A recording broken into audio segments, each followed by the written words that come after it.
I'm Richard Roeper. Coming up next, Oscar winners Diane Keaton, Robert De Niro, Robin Williams, and Susan Sarandon had the all-star cast in The Big Wedding. You're invited to my review right now.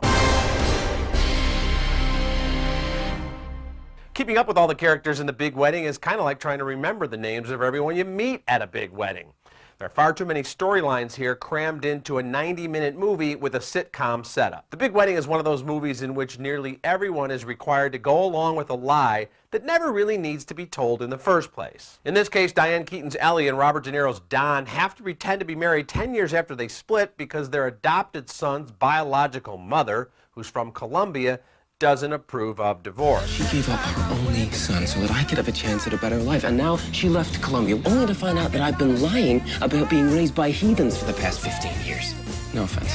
I'm taken. The extended family gathered for the nuptials includes Topher Grace playing a doctor who's a nearly 30-year-old virgin, Katherine Heigl from the 40-year-old virgin as the bitter eldest daughter who's given up on having a child, and Robin Williams as the local priest who befriended Don when they were both in AA. Pretend to be married for the weekend. What's the big deal? If those two are still married, what does that make me? My concubine? Oh! What the hell did I do? Why don't you ask your wife?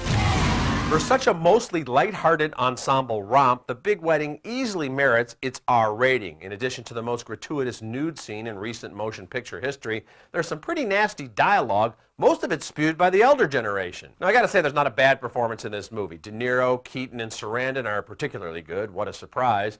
But The Big Wedding never misses an opportunity to go for the easy laugh, the obvious dramatic twist, or the predictable comedic payoff. It's like a giant wedding cake. It looks great, there are some terrific ingredients, but when you slice it up, kind of a disappointment. I give it a C.